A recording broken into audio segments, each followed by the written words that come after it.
Eastgate Mall, stuck in the middle of life and death in the outskirts of Cincinnati, Ohio. It's clearly slipping, but could it make a comeback? Let's discuss this as we go over the history.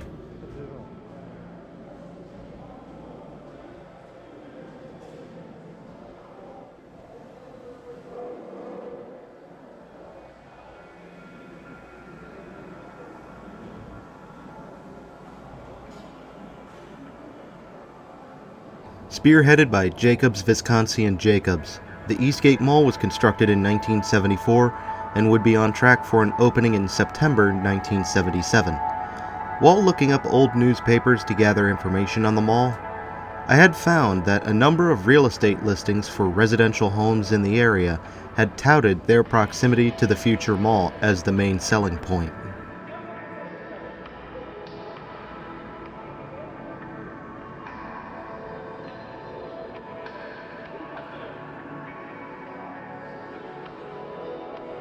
Unknown holdups and red tape had pushed the mall's opening back to 1979 with a three-phase plan. The Jacobs Group had cited the recession of 1975 as the main reason the development was delayed, as well as issues in trying to get Sears and JCPenney together. The first phase would have been meant to open in August 1979, bringing forward Sears and JCPenney, as well as the bulk of the inline tenants. The next two phases were meant to bring forth new anchor tenants to the mall, which were not yet named at the time.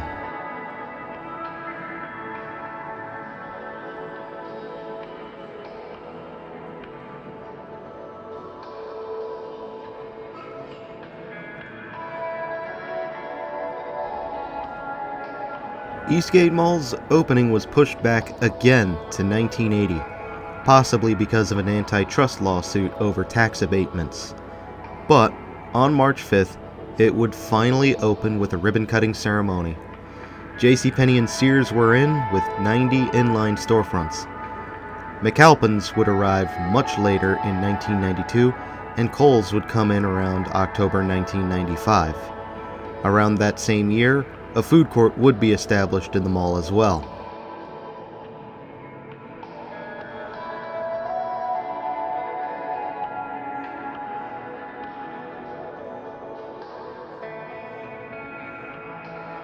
Around 1998, McAlpin's parent company, Mercantile, would be acquired by Dillard's, whom proceeded to vor the entirety of their portfolio, thus rebranding McAlpin's into Dillard's.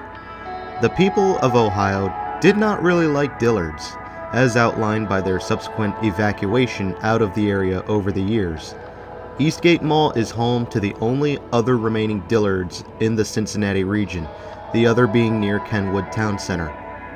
The Eastgate Mall location is currently relegated to clearance level status.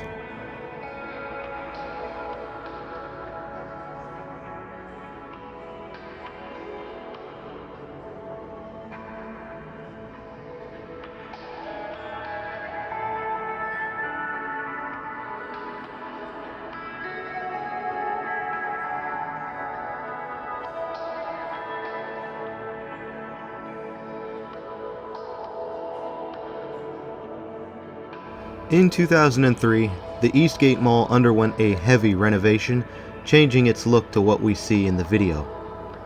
Now, personally, I don't enjoy the way it looks. It's not terrible, but there's just something about it that just doesn't do anything for me.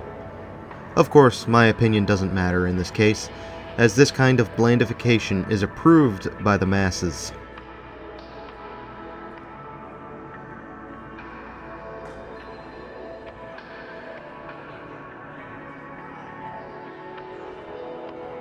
In 2017, Eastgate Mall's Sears property was purchased by CBL & Associates, of whom owned and still owns the mall.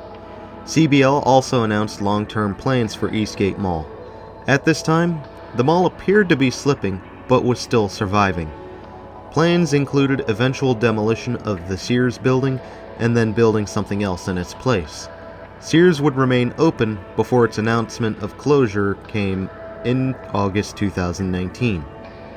Liquidation sales would be held all the way through December that year when it would finally close.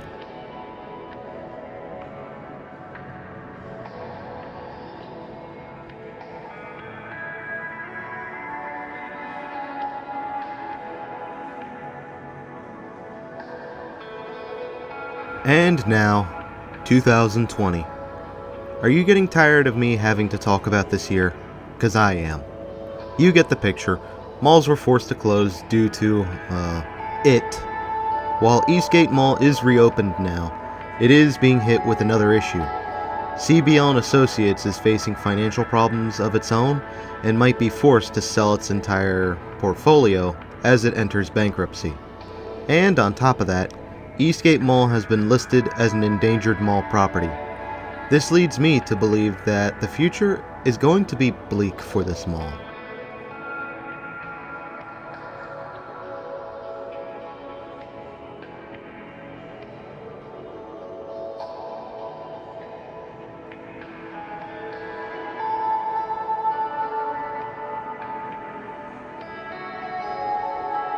So overall, I feel this is one of the weaker redesigns that has been done. It just feels bland and boring. There's also some of those colored panelings up in the ceiling, but again, it just does not do much for me. Sorry if you don't like it, but you are welcome to your own opinions. Perhaps there's something you see that I don't.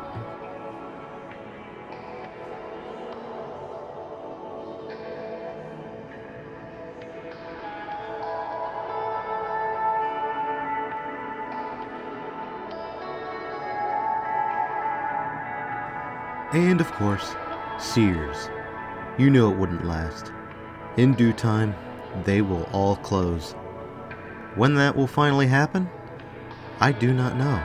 Because now we're going into the second half of 2020, and there are still a handful of Sears stores open as I recite this line.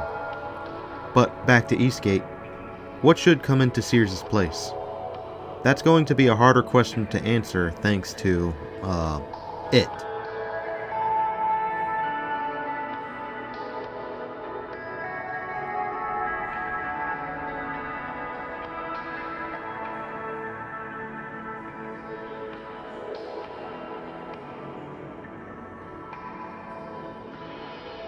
The mall as we know it faces a pretty hefty challenge going forward thanks to, it, and politics that are becoming increasingly unavoidable. How much money have these buildings lost? How far into disrepair have they fallen? How many tenants have left? How many malls will close as a result of this months-long event? How many of these spaces will be filled in going forward? These are questions we should be asking ourselves as we go forward. And with all this in mind, let's say you're a mall owner or manager. What would you do in this day and age?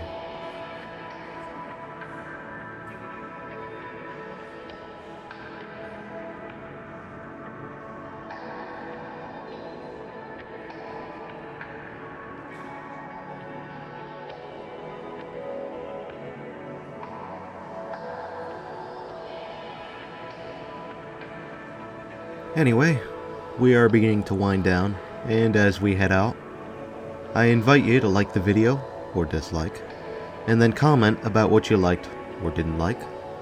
Additionally, subscribe for more if you haven't already, and take it a step further and share the video if you think others should see this place. We still have so much to do, and not enough time in life to do it. Also, you can find me on Minds or BitChute, and if you feel inclined to donate, you can do so at Ko-fi.